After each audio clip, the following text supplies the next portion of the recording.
This episode is brought to you by Rocket Money. Go to rocketmoney.com/bizarrebeasts to start your free premium trial. You can also click the link in the description. The Monterey Bay Aquarium Research Institute, MBARI, has sent remote vehicles on over 7,300 deep ocean dives over the past 36 years. And in all of those dives, they have only encountered this anglerfish 9 times. And that might not be a coincidence. The dreamer anglerfish has a very special knack for hiding in the dark. This trick works for the same reason that you're probably having trouble seeing much more than its silhouette right now, no matter how much you adjust your screen brightness. Its skin reflects almost none of the light that hits it. You may have actually seen this phenomenon in some recent breakthroughs in nanotechnology, where it's generically called super black or ultra black. But as the MBARI team has found, plenty of deep sea fish have already figured out ultra black for themselves. And they are far from the only ones in the animal kingdom to do this. So why are these beasts making themselves into living black holes? And how do they do it?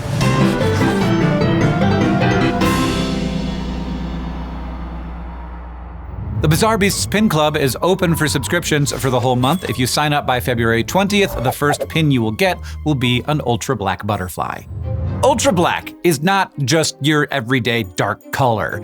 It does not have a single strict definition, but ultra black generally means a shade of black that reflects 0.5% of light or less. Light can be reflected, transmitted, or absorbed by the physical surfaces that it shines on. It can bounce off an object, pass through it, or stay in the object as heat energy. So when we visually perceive a thing, we basically only see the light that's reflected off of it and into our eyes, and we don't see the light that's absorbed by the thing. For example, when a macaw's feathers look red to us, it's because those feathers are mainly reflecting red light while absorbing the other color wavelengths. Something equally reflecting all wavelengths of light would be a theoretical pure white, while something reflecting no light at all would be a similarly hypothetical pure black. Ultra black, then, is the closest real thing to pure black that we know of. For a more everyday reference, Pantone black is a pretty standard paint or ink color which reflects about 2% of light. According to our working definition, then, that makes ultra black 1/4 as reflective at most,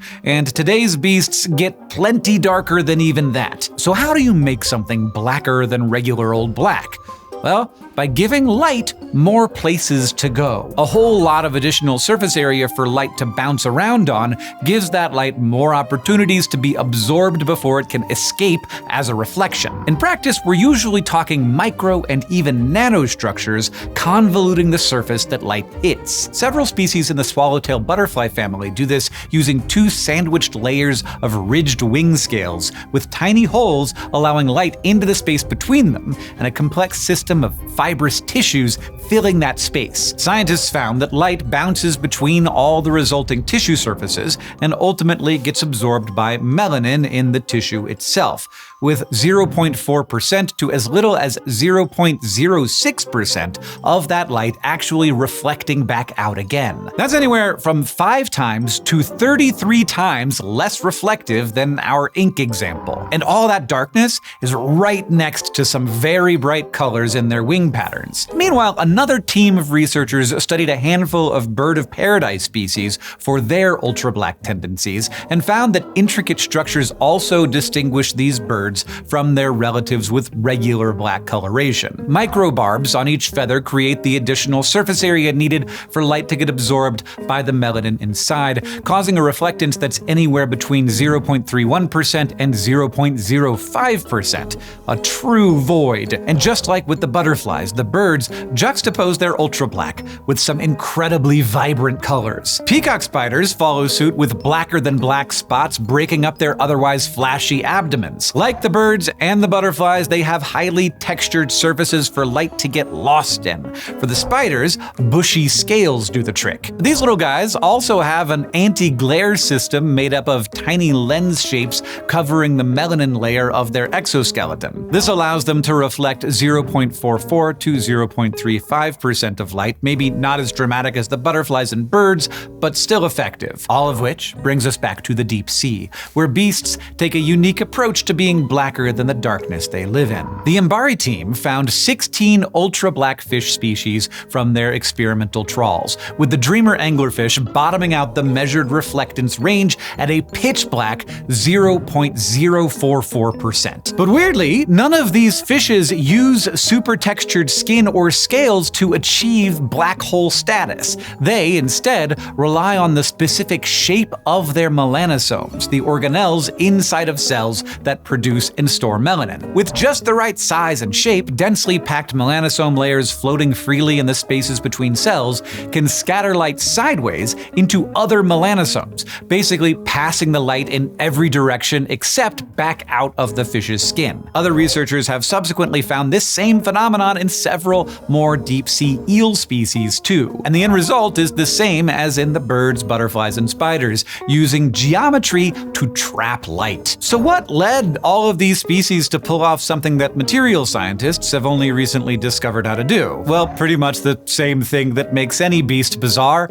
selective pressure across evolutionary time. To better understand how ultra-black evolved, we need to look at what these animals use it for. And the use cases fall into really only two categories: either look at me or don't. For the first, it's all about visual communication. Sexual selection has driven the evolution of some truly amazing colors in birds of paradise and peacock spiders. And bright colors are used by swallowtail butterflies both for attracting mates and for warning would-be predators. So when generations of natural and sexual selection keep favoring the absolute brightest colors, but you've already maxed out on every evolutionary visual trick there is — pigments, structural colors, iridescence — where is there left to go? And the answer is contrast. In all of these examples, ultra-black is always right next to those vivid colors. So in peacock spider abdominal displays, butterfly wing scales, and bird of paradise feathers, brain-bending darkness most likely evolved purely to make focal colors appear almost impossibly brilliant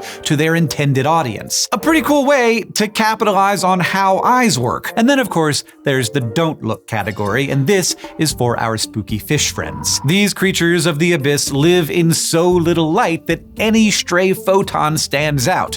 Evolving a super anti-reflective body gives these fish specialized camouflage to hide from predators and prey, especially when bioluminescence gets involved. For instance, the dreamer anglerfish absorbs the most light, which helps counter its glowing lure, which would be way less effective if it illuminated the danger that it was leading prey toward. And the bent-toothed bristlemouth, a tiny fish that is otherwise transparent, uses ultra-black only around its stomach so that it doesn't become a beacon to predators when it eats anything shiny. The evolutionary drive may come from a different direction than it does up in the light of day, but the outcome is every bit as successful. Because whether for emphasized displays or for emphatically the opposite, ultra-black convergently evolved as a competitive edge for species who are strongly affected by light. A whole bunch of different taxa independently arrived at the best way of saying, don't look at that, look at this. Vision systems take many different forms throughout the animal kingdom, but they all serve the same basic purpose: light detection. In the bright sun, that might mean a whole lot of visual stimuli to sort through when communicating. Or in the ocean depths, it can mean even the faintest glimmer is a dead giveaway. Today's beasts have developed adaptations that strategically take light out of the equation,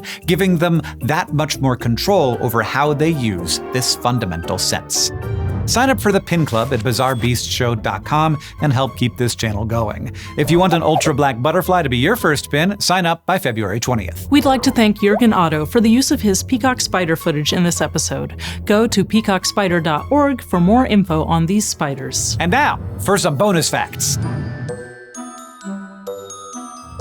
We mentioned earlier that material scientists have quite an interest in artificially manufacturing ultra-black, and they have good reason. Extremely non-reflective coatings could help telescopes to isolate light and solar cells to convert energy more efficiently, to say nothing of all of the stealth possibilities. To date, the main ways we produce ultra-black surfaces are by using things like nanotextured metals and tiny forests of carbon nanotubes. And the results have been impressive. Vantablack has a reflectance of about 0.04%, 5%, and in 2019, MIT came up with an alternative that can reach 0.005%. The downside is that the production of these coatings is difficult to the point of not being scalable, and that the end product, as cool as it may look, is very brittle. The solution might just be biomimicry, a field of engineering that looks to living things for inspiration, which is where our beasts come in. In addition to being far more stable than any lab-made attempt, biological ultra black shows added promise by virtue of its convergent evolution cred. After all, so many totally different methods of absorbing light mean that there's more than one way to skin this blacker-than-black cat. Butterfly scales in particular demonstrate ultra black on a way thinner and lighter surface than anything we have produced, and scientists are already well on their way to replicating them. We've talked about pretty cool ways to capitalize on how eyes work, but what about cool ways to capitalize on how your money works? That's where Rocket Money comes in. Whether you're looking to stay more on top of your finances or are thinking about new habits you want to commit to this year, Rocket Money can help. Rocket Money is a personal finance app that helps you create custom budgets, cancel unwanted subscriptions, and manage your money more efficiently, all in one place. Rocket Money can help you keep track of your expenses. It can automatically sort all of your transactions into various categories and then provide you with personalized insights to help you uncover spending habits and help you understand where your money is going. From there, you can easily create a budget or even set individual spending goals by each category. You can also set up real-time alerts for large transactions, refunds, upcoming bills, new subscriptions, and low balances. These tools give you a bird's-eye view of your finances in a single app with both high-level and in-depth insights. Rocket Money does all the hard work for you. Rocket Money is free to download, but you can get a free premium trial when you sign up with our link.